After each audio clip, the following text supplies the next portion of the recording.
محمد صلى الله عليه وسلم. الفاتحة. بسم الله الرحمن الرحيم. الحمد لله رب العالمين. إياك نعبد وإياك نستعين.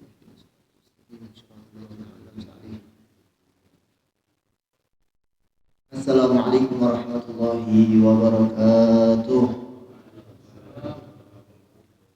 Bismillah, alhamdulillah, wassalatu wassalamu ala rasulillah Sayyidina wa maulana Muhammad bin Abdillah wa ala alihi wa sahbihi wa man wala wa la hawla wa la quwwata illa billah. Wa subhanaka la ilma lana illa ma 'allamtana innaka antal alimul hakim. Rabbi shrah li sadri wa yassir li amri wahlul 'uqdatam min lisani yafqahu qawli. Rabbi zidna ilman warzuqna fahman bi rahmatika ya arhamar rahimin. Allahumma shalli wa sallim wa karim wa barik wa majid wa taraham wa tahannan ala sayyidina Muhammadin al-Fatihah lima ughliq wal khatimi lima sabaq nasiril haqq bil haqq wal hadi ila siratikal mustaqim wa ala alihi wa sahbihi habba qadrihi wa miqdarihi al-azim. Ma ba'du, para hadirin hadirat di rahmati Allah Subhanahu wa taala. Alhamdulillah, kita bersyukur pada Allah Subhanahu wa taala atas karunia-Nya, atas nikmat rahmat-Nya, atas nikmat-nikmat yang Allah berikan kepada kita, nikmat iman, Islam, sehat walafiat, berbagai nikmat yang Allah berikan, sehingga Allah Subhanahu wa taala izinkan kita duduk di majlis yang mulia dalam rangka menuntut ilmu. Mudah-mudahan duduknya kita ini dikasih rahmat oleh Allah Subhanahu wa taala, serta Allah meridhoi kita, dan Allah kabulkan segala hajat-hajat kita. Allah panjangkan umur kita, Allah sehatkan badan kita, Allah luaskan rezeki kita, Allah hapuskan, Allah maafkan daripada kesalahan-kesalahan kita, dosa-dosa kita, serta Allah matikan kita dalam keadaan husnul khatimah. Amin ya rabbal alamin. Salawat salam semoga tetap tercurahkan kepada Nabi yang agung, Nabi yang mulia, Nabi kita Muhammad sallallahu alaihi wasallam, serta para sahabatnya, para keluarganya, serta para pengikutnya sampai yaumul qiyamah. Amin ya rabbal alamin. Hadirin hadirat, para bapak-bapak, ibu-ibu semuanya, alhamdulillah, Nabi sallallahu alaihi wasallam sampaikan di dalam hadisnya, man yuridillahu bihi khairan yufaqihu fid. Barang siapa yang dikehendaki kebaikan oleh Allah, barang siapa yang dikehendaki kebaikan oleh Allah Subhanahu wa taala, yufaqihu fid, maka Allah Subhanahu wa taala akan kasih paham di dalam agama. Lalu bagaimana seseorang ini bisa paham agama kalau dia cuma nongkrong doang di kapling, nongkrong doang di pos kamling? Bagaimana dia mau paham? Jadi hakikatnya orang yang duduk di majlis taklim, kehendak Allah Subhanahu wa taala, Allah berkeinginan pada hamba tersebut agar paham agama, yaitu ngaji. Makanya kita hadir di sini karena izin Allah Subhanahu wa taala. Allah kehendaki kebaikan insyaallah pada kita semua. Allah kasih pemahaman daripada ilmu-ilmu, serta Allah Subhanahu wa taala pilih daripada berbagai hambanya. Banyak umat Islam, cuma kita lihat yang ngaji ada seberapa gintir. Itu pilihan Allah Subhanahu wa taala. Lalu bagaimana cara kita menuntut ilmu? Apa sih kewajiban kita di dalam menuntut ilmu itu? Ilmu apa kira-kira? Allah Subhanahu wa taala enggak semata-mata menciptakan umat manusia itu bukan sekedar lahir di dunia kemudian bekerja meninggal udah gitu aja. Allah nyatakan, "Wa ma khalaqtul jinna wal insa illa liya'budun." Tidaklah saya kami ciptakan bangsa jin, bangsa manusia kecuali untuk beribadah kepada Allah Subhanahu. Hakikatnya kita hidup di dunia ini ibadah pada Allah Subhanahu wa taala. Lalu bagaimana cara orang beribadah? Harus didasari dengan ilmu. Bagaimana seseorang bisa mencapai hambanya Allah Subhanahu wa taala dengan ibadah pada Allah Subhanahu wa taala, memperdekatkan diri pada Allah Subhanahu wa taala. Kalau tanpa didasari ilmu, maka dikatakan orang ibadah tanpa didasari ilmu, ibadah itu bakal ditolak. Oh, saya rajin sholatnya rajin, malamnya tahajudnya rajin. Cuman tanpa didasari ilmu. Ketika nanti Allah nyatakan, mana ini ibadahnya rajin, cuma tetap kena siksa Allah Subhanahu wa taala, ya ibadahnya tanpa didasari ilmu. Kagak sah ibadahnya. Maka wajib kita tuntut ilmu. Bahkan Nabi sallallahu alaihi wasallam menyampaikan talabul ilmi fardhatun 'ala kulli muslim. Hadis itu kita udah tahu bahwasanya menuntut ilmu itu wajib bagi setiap muslim, baik laki-laki maupun perempuan wajib menuntut ilmu. Dan kalau kita bahas tentang fadilah majlis taklim, orang duduk di majlis taklim fadilahnya luar biasa. Bahkan dikatakan orang yang duduk majlis taklim lebih baik daripada orang yang duduk di rumah sambil beristighfar. Orang duduk majlis taklim dapat pengampunan Allah Subhanahu wa taala. Duduk majlis taklim, situ ada majlis taklim kebaikan, untuk ilmu kebaikan, kita hadir, kita duduk, itu dapat pengampunan Allah Subhanahu wa taala. Beda.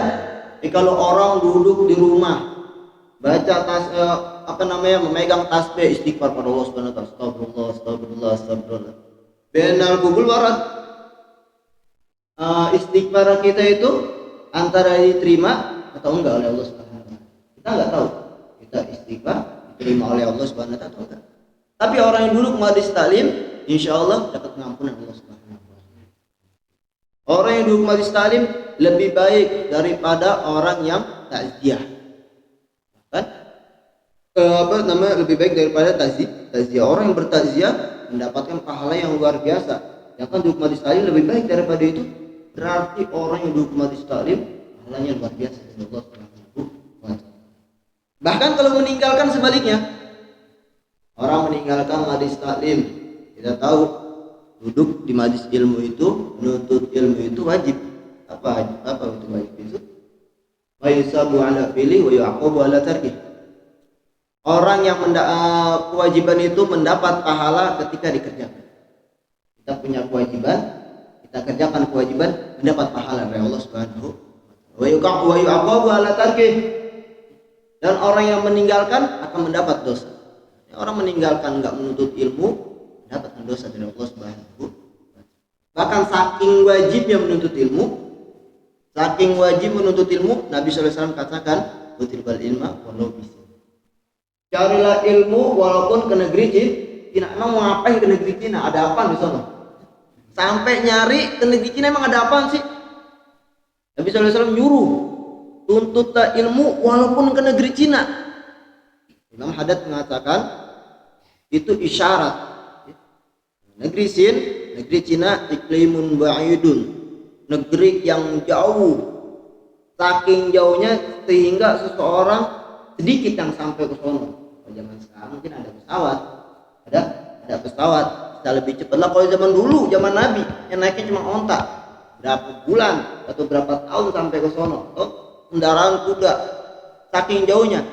Muhammad mengatakan Nabi SAW menyuruh menuntut ilmu, cari ilmu walaupun ke negeri Cina. Artinya kalau seandainya ilmu ini cuma ada di Cina seandainya, majlis taklim cuma ada di Cina seandainya, di Asopa kagak ada, di Masjid Bambaut kagak ada, di Sumur Batu kagak ada, di Bekasi kagak ada, seandainya bahkan di Indonesia kagak ada majlis taklim seandainya.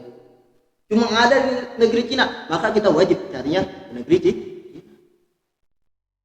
Bagaimana kalau majlis taklim ada di depan rumah? Bagaimana kalau majlis taklim ada di kampung kita? Di negeri Cina aja kita wajib mencarinya, apalagi cuma ada di kampung kita. Bahkan lebih wajib.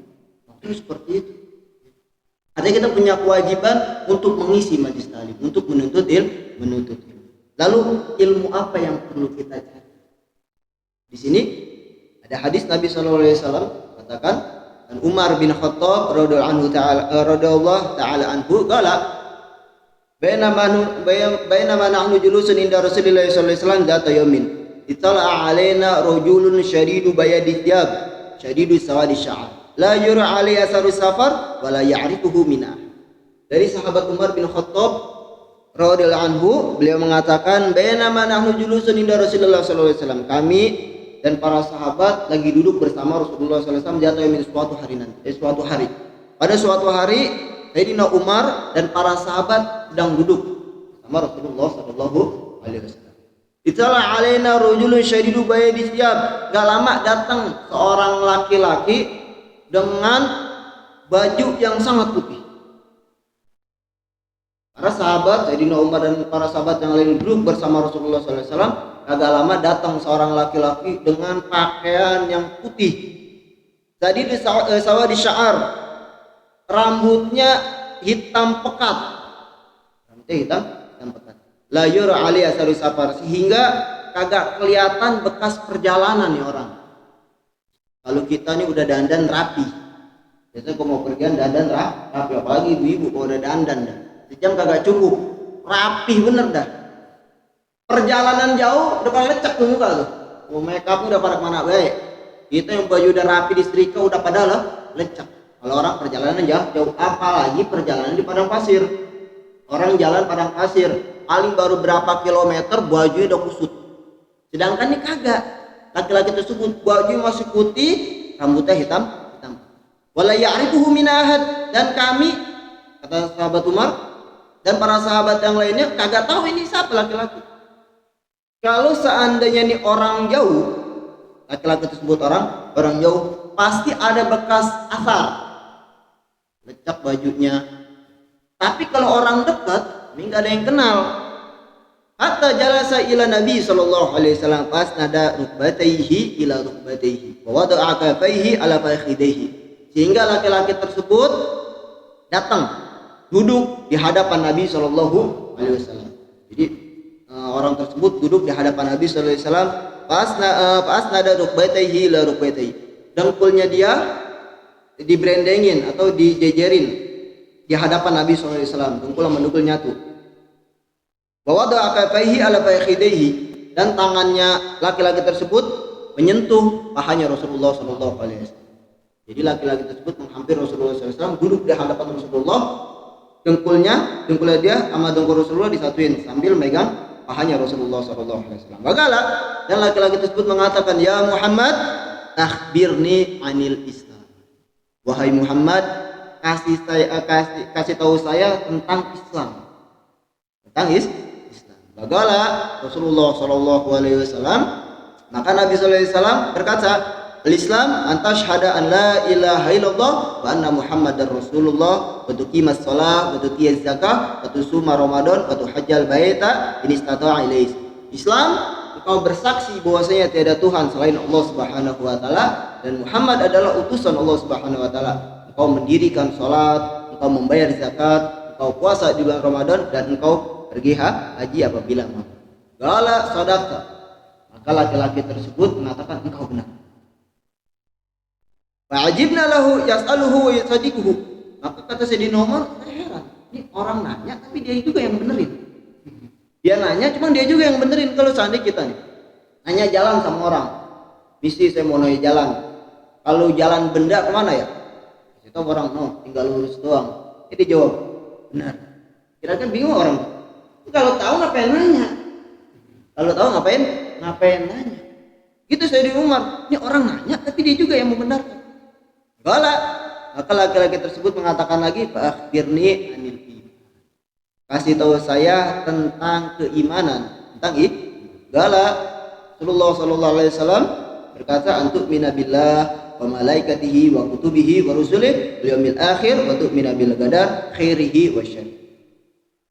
Rasulullah SAW menjawab berkata, engkau beriman kepada Allah Subhanahu wa taala dan kepada para malaikatnya dan kepada kitab-kitabnya, kepada rasul-rasulnya, kepada hari akhir, hari kiamat, dan percaya kepada takdir khairihi wa syarrihi, baik kebaikan maupun keburukan. Qala sadaqta, laki-laki tersebut berkata engkau benar. Qala fa akhbirni 'anil ihsan, maka laki-laki tersebut lagi mengatakan, kasih tahu saya tentang ihsan. Pertama Islam, kedua iman, kedua Qala Rasulullah sallallahu alaihi wasallam berkata, anta budallah ka'annaka tarahu fa in lam takun tarahu fa innaka ya. Rasulullah SAW katakan, engkau beribadah pada Allah Subhanahu wa taala seakan-akan engkau melihat Allah Subhanahu wa taala. Seakan-akan engkau di hadapan kau ini ada Allah Subhanahu wa taala. Fa ilam takun tarahu fa innahu yaraka. Kalau engkau nggak bisa seperti itu, maka jadikanlah bahwasanya Allah Subhanahu wa taala melihat. Paham nggak? Maksudnya begini, kalau kita kerja, kalau kerja di hadapan bos, semangat apa kagak? Semangat. Kita kerja nih diawasin sama bos di pinggiran begini ngeliatin di depan. Semangat apa kagak? Semangat, kagak ada yang bercanda tuh. Kalau kita ibadah di hadapan Allah Subhanahu wa taala, kita nggak berani. Tengok lagi sambil bercanda. Kalau kita nggak bisa seperti itu, jadikanlah Allah Subhanahu wa taala yang melihat kita. Oh, kalau kerjanya lagi kagak ada bos, cuma ada CCTV, diawasin sama bos tuh, tetap bisa apa kagak? Tetap semangat apa kagak? Semangat. Bosnya kagak ada, cuma diawasin sama CCTV. Nah, kita kalau kita nggak bisa merasakan Allah Subhanahu wa taala di hadapan kita, ingat bahwasanya Allah Subhanahu wa taala mengawasi kita. Allah mengawasi kita. Kerja pun begitu. Kalau kita bos lagi kagak ada, jadi kita bakal semangat kalau ada CCTV. Jadi ibadah ihsan itu seperti itu. Galak. Maka lanjut lagi, laki-laki mengatakan akhbirni anisa. Kasih tahu saya tentang hari kiamat. Galak, maka Rasulullah SAW katakan bal mas'ulu anha bi'alama minasail. Orang yang bertanya, yaitu laki-laki tersebut, lebih tahu daripada yang ditanya, lebih tahu daripada saya. Yang bahasa begini, kau tuh lebih tahu daripada saya. Wala, maka laki-laki tersebut mengatakan, akhbirni an amaratiha. Maka kasih tahu saya tentang tanda-tandanya. Tanda-tanda ya. Wala, Rasulullah SAW mengatakan, anta lidal ammatu rabbatah. Seorang budak melahirkan seorang anak daripada tuannya. Orang budak melahirkan seorang anak daripada tuan. Wa antara hufatal urata al-ala ri'asha yatatawaluna fil bunyan. Atau para pengembala berlomba-lomba mendirikan gedung-gedung yang tinggi. Ini apa nih? Para pengembala berlomba-lomba mendirikan gedung-gedung yang tinggi. Kita lihat. Sekarang orang Arab itu dulunya para pengembala. Banyak daripada orang Arab itu pengembala. Kalau kita pengembala berapa sih kambing biasa di kita? Puluhan, jarang ratusan. Tapi kalau udah orang Arab pengembala itu bukan cuma 1-2, ribuan, bahkan puluhan ribu. Bahkan ada yang sampai ratusan ribu kalau orang-orang Arab. Jadi orang-orang Arab dulu itu, ini tuh orang Arab tuh pakaiannya tuh kan biasanya pakai kayak kerudung itu, terus ada eagle nggak menutup kepala gitu. Kita tahu nggak eagle itu apa? Yang bulatan tuh. Eagle itu dipakai buat mengembala sebenarnya. Kalau orang Arab dulu itu kalau mengembala onta tuh biar ontanya kagak kabur, ontanya duduk, kaki diikat tuh pakai bulatan itu kayak karet itu. Nanti kalau udah selesai sama dia ditaruh kepala, ribet megangnya taruh kepala. Sekarang dipakai sama orang-orang Arab. Bahkan jadi aksesoris kalau orang Arab itu namanya eagle. Sebenarnya buat pengembala. Jadi orang-orang Arab itu pengembala sebenarnya. Banyak pengembala. Kita lihat sekarang gedung-gedung di mana. Ya, di Arab itu gedung seperti apa? Lomba-lomba mungkin tinggi. Arab nggak mau kalah sama Dubai. Dubai punya Musdalifah tinggi. Arab mau bikin gedung lagi yang tinggi. Berarti itu udah tanda-tanda akhir aja. Udah tanda-tanda kiamat. Udah gedung di Arab tinggi-tinggi sekarang. Kalau kita ke Arab tuh lihat aja gedung. Bahkan orang tuh bisa berubah niat, hati-hati. Kalau orang umroh sono, hati niatnya ibadah umroh, bukan cuma shopping doang. Orang sana zaman sekarang sana shopping, banyak sana shopping belanja. Bahkan wah saya nggak nyesel nih umroh, lihat pemandangan yang bagus. Hati. Itu udah tanda-tanda. Suma intaloka pada bistu malian. Kemudian dah selesai bertanya laki-laki tersebut. Semoga lah ya Umar atau di Manisail. Maka Rasulullah SAW berkata kepada sahabat Umar, wahai Umar, apakah engkau tahu siapa yang nanya tadi? Qultu, saya katakan, kata Sayyidina Umar, Allah wa Rasuluhu a'lam. Allah dan Rasulnya. Qala fa innahu Jibril atakum ya'allimukum dinakum. Maka Rasulullah SAW katakan, sesungguhnya itu Jibril. Jadi yang tadi laki-laki bertanya itu adalah malaikat Jibril yang menyerupai manusia. Ngapain atakum ya'allimukum? Datang pada kalian agar ngajarin kalian dinakum, tentang agama kalian. Maksudnya apa nih? Dari hadis tersebut, malaikat Jibril nanya tentang Islam, tentang iman, tentang ihsan, tentang hari kiamat, tanda-tandanya kiamat. Apa sih maksudnya ngajarin kepada para sahabat tentang agama? Ayat diringkas oleh para ulama. Iklam, tahuilah, ana hadal hadis kama istamala ala arkanid din as-salasa. Bahwasanya hadis ini mencakup daripada rukun-rukun agama yang tiga. Kita orang Islam, agama Islam punya rukun. Jadi agama pun punya rukun, bukan cuma warga ada punya rukun, bukan cuma kampung dong punya rukun. Agama pun punya rukun. Agama Islam punya rukun, wahia, yaitu al-Islam wal iman wal ihsan. Maka rukun agama yaitu Islam, iman dan ihsan. Itu rukun agama. Islam, iman, ihsan. Faqad tadammana aidan anwa'al ulumi salasa. Maka dari tiga rukun tersebut, Islam, iman, ihsan, itu mengandung daripada ilmu-ilmu yang tiga yang wajib kita cari. Kita sebagai orang Islam punya rukun agama. Kita sebagai rukun agama Islam punya rukun agama. Islam, iman, ihsan.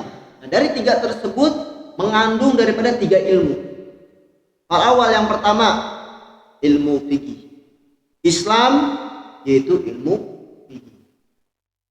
Wa huwa al-ilmu bi ahkami syar'iyyah amaliyah allati farrala al-qiyam biha 'alal muslimin wal muslimin.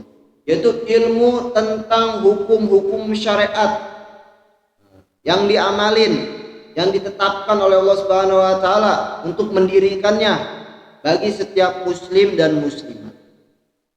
Rukun Islam ada berapa? Jadi syahadat, dua kalimat syahadat, salat, zakat, puasa, berhubungan dengan ilmu fikih. Contoh salat.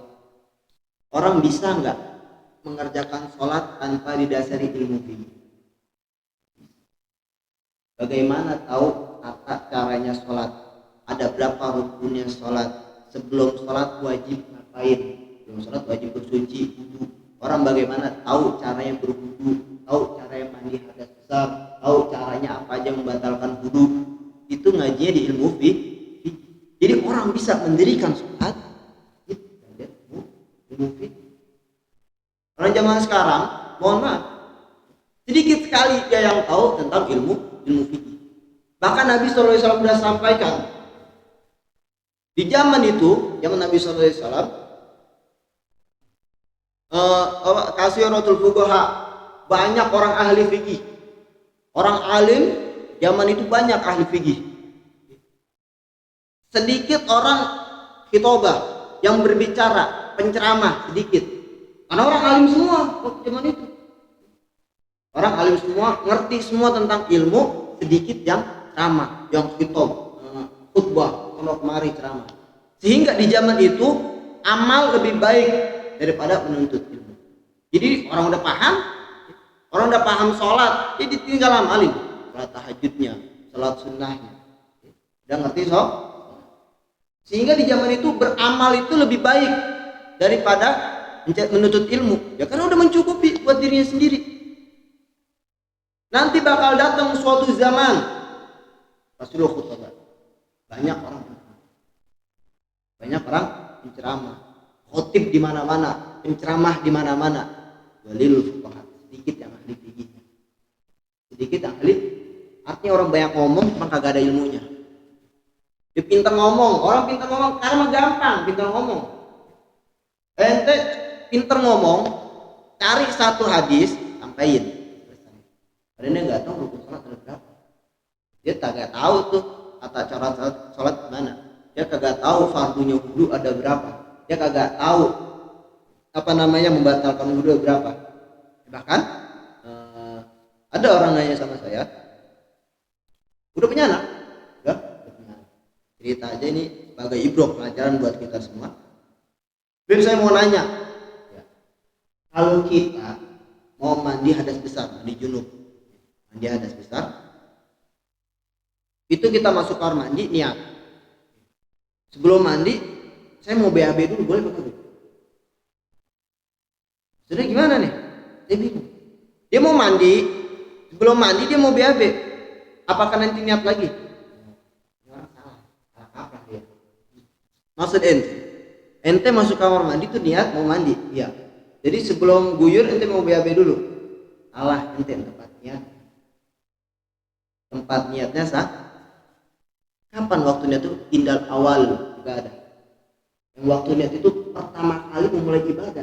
Itu pertama tempat niat. Ente kalau mau mandi, ente ambil air atau ente pakai shower, kalau nggak punya shower pakai selang, kalau nggak pakai apa aja, mau mandi, ente jatuhnya air ke badan, baik mau kepala, kayak mau badan, kayak mau kaki, bebas mau mana dulu, tinggal harus di kepala, bebas.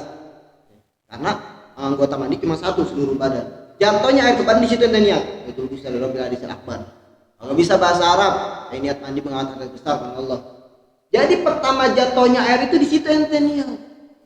Bukan masuk kamar mandi, bukan. Ente kalau sebelum mandi ente mau BAB dulu kayak mau salto ini bebas, terserah. Ente mau ngapain dulu, mau nge-gym dulu kamar mandi, terserah. Bebas. Nanti setelah udah selesai, baru ente ambil air, ente guyur kepala atau badan, di situ ente niat ratain dah tuh seluruh badan dengan air selesai. Pakai sabun nggak? Terserah mau mandi pakai sabun kagak, yang penting air rata ke badan, selesai. Begitu. Ente punya anak sama ini mandi gimana?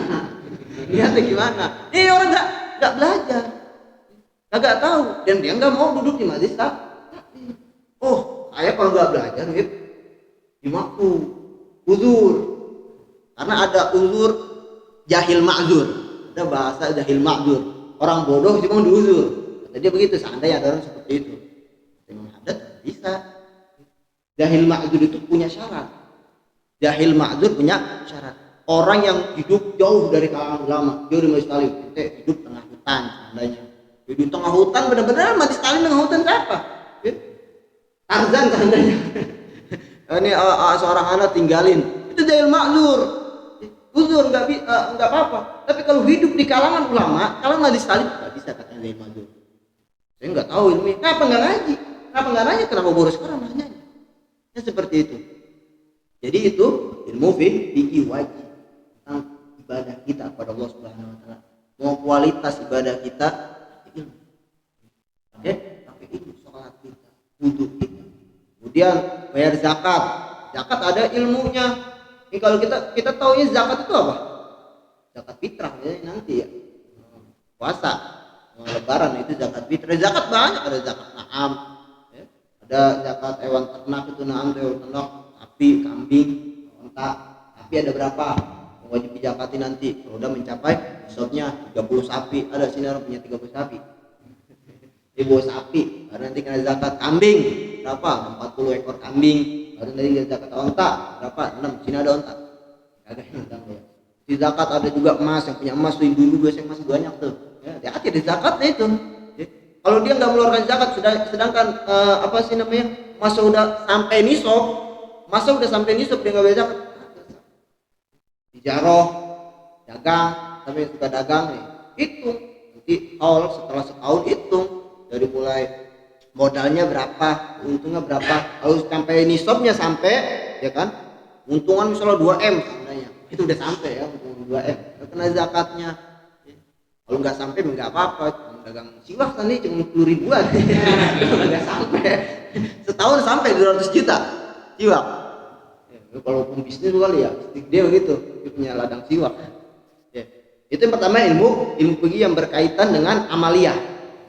Kemudian wasani ilmu tauhid, wajib kita cari juga ilmu tauhid. Tadi imam, pertama kan Islam ilmu fikih. Kemudian keimanan, ilmu tauhid. Bahwa yajibu i'tiqaduhu 'alal mukallaf al ilahiyat wa nabawiyat wa samiyat. Yaitu yang wajib meyakini atas setiap mukallaf. Kita mukallaf. Mukallaf itu akil balik. Orang muslim akil balik, berakal kita berakal. Akal alhamdulillah. Walaupun kadang akalnya ada yang rada sedang dikit. Kita berakal semua. Masuk mukallaf. Balik udah balik kita. Ya. Balik itu udah mencapai batasan, bukan anak kecil lagi, bukan tamyiz lagi, udah mencapai balik. Ya ada itu di kitab Safinah tuh tanda-tanda ya balik itu. Dan mencapai itu, wajib kita meyakini minal ilahiyat daripada ketuhanan. Jadi ilmu tauhid, akidah, ini penting akidah ini. Akidah kita ini sekarang sedang diobrak-abrik. Sedang diobrak-abrik. Saya mau nggak percaya sama tahlilan. Tetangga sebelah dia serese, berisik, ya kan? Maulid, saya nggak percaya maulid. Akidah ini bahaya. Tentang nabawiyah, tentang kenabian, ini nanti bahas tentang ilmu tauhid agar kita lebih yakin lagi kepada Allah Subhanahu wa taala daripada sifat-sifat 27 tidak apa sampai akhir itu ilmu tauhid. Wajib kita cari. Kemudian yang terakhir ilmu tasawuf, yaitu ilmu tasawuf tentang ihsan tadi. Keberadaan Allah Subhanahu wa taala itu kita seakan-akan beribadah di hadapan Allah Subhanahu wa taala. Wa huwa ilmu akhlaqi qalbi, yaitu tentang ilmu akhlaknya hati kita. Bagaimana keadaan ibadah kita, ikhlas atau kagak? Kadang ibadah kita normal. Kadang kita menuntut ilmu masih karena manusia, orang, kadang karena orang pengen dilihat. Ya itu agak ada keikhlasan, itu ilmu tasawuf. Bahkan kalau ilmu fikih itu dibarengin sama ilmu tasawuf. Bisa orang ibadah fikih doang. Ilmu fikih berdasarkan dengan ibadah berdasarkan dengan ilmu fikih dengan ilmu-ilmunya, kemudian dibarengi dengan tasawuf. Karena hati kita ikhlas. Kita punya harapan besar pada Allah Subhanahu wa taala. Jadi kita jangan merasa aman sama dosa-dosa kecil kita. Itu ilmu tasawuf itu. Nah, dari itu fahadihil al-ulum salasa yajibu ala kulli mukallafin talabuha wa tasiluha. Maka dari ilmu tiga itu, ilmu fikih, ilmu tauhid, ilmu tasawuf, maka wajib setiap mukallaf kita untuk mencarinya wa tasiluha dan mendapatkan. Wajib kita cari. Wala rukhsah lahu fitarkiyah, dan kagak ada rukhsah. Rukhsah kagak ada alasan, kagak ada uzur untuk meninggalkannya. Saya ibu ngapain? Cari. Hadis time kita libur. Kayak Senin sampai Sabtu gawe. Hari Minggu pengajian. Atau kalau kita gawe kan ada hasil, Ustaz. Saya pengen kalau manggil itu namanya jadi saya saat tentang ini gitu. Jadi kagak ada khusus cari seperti kadang orang kan gawe dari Senin sampai Sabtu, Minggu libur, lumayan nih buat narik nih, akhirnya tarik gojek lagi, tapi buat nambahin duitnya, buat nambahin bayar cicilan katanya. Kapan mau ngaji ya? Dari Senin sampai Sabtu udah dunia, minggunya pakai ngaji malah pakai narik atau pakai jalan-jalan. Ini liburan keluarga nih nggak jadi masalah, yang penting kita sisipkan minimal sebulan sekali ngaji, minimal banget itu mah. Kalau udah kagak ngaji, kata Imam Syafi'i, orang yang kagak cinta ilmu la khairu fi. Orang nggak cinta ilmu kagak ada kebaikan. Gak ada kebaikan buat diri dia. Orang udah nggak cinta ilmu nih, nggak mau ngaji, sudah kagak ada kebaikan buatnya. Bagaimana dia bisa dikatakan baik? Kewajibannya tinggalin. Berarti kan dia khianat, nggak menjalankan kewajibannya.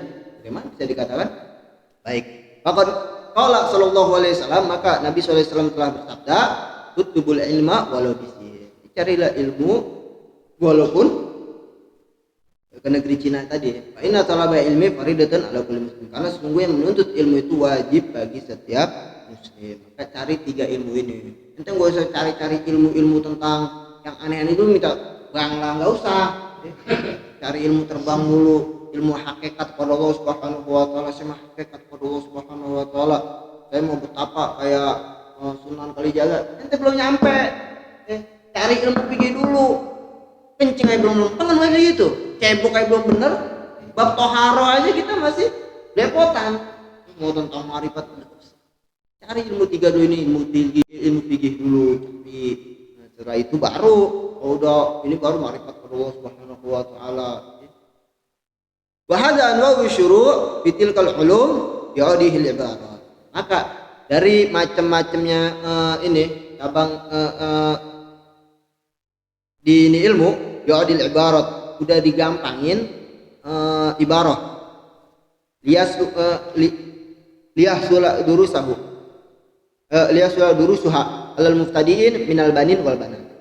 Jadi kitab ini Al-Habib Zain bin Ibrahim Smith, beliau udah menggampangin ibarah udah dikasih gampang, udah dikasih gampang untuk mencarinya. Alal muftadiin, atas buat orang pemula, minal banin wal banat, baik buat laki-laki dan buat perempuan. Jadi kitab ini mencakup dari 3 ilmu tadi yang disebutkan, ilmu fikih, ilmu tauhid, dan ilmu tasawuf. Udah digampangin sama ulama. Ulama kita tuh udah ngegampangin. Imam Syafi'i beliau mengarang daripada ilmu usulul fikih. Ada ilmu fikih, ada usulul fikih. Kita kalau belajar usulul fikih pusing nggak? Itu ilmu asalnya fikih itu. Bagaimana Imam Syafi'i itu dasarnya ilmu usulul fikih dikarang. Jadi sebelum jadinya udah kita kalau balik ke hadis, kembali ke Quran dan hadis, biasa ada yang seperti itu ya. Langsung aja Quran hadis. Pemahaman saja. Nah, pemahaman dia kayak gitu. Apakah Imam Syafi'i nggak pakai Quran hadis? Emang lebih pintar mana? Dia Imam Syafi'i. Beliau juga pintar. Imam Syafi'i bahkan kalau mau ngapal Quran itu, ngapal ini ditutup satu, dibaca yang ini. Kenapa? Kalau ini dibuka takut apal juga. Tuh, akan cerdas ulama-ulama dulu. Kembali ke Quran dan hadis. Siapa yang ngasih pemahaman? Pemahaman dia seperti apa? Kan udah dikasih gampang sama ulama-ulama kita. Contoh, fardu wudu. Kita tahu fardu wudu ada 6. Fardu wudu ada 6. Jangan di Quran sebutin cuma 4. Idza kuntum ila kalau artinya itu apabila kalian mendirikan sholat maka basuhlah muka kalian sampai sikut. Kemudian usap rambut kalian dan basuh kaki sampai kaki.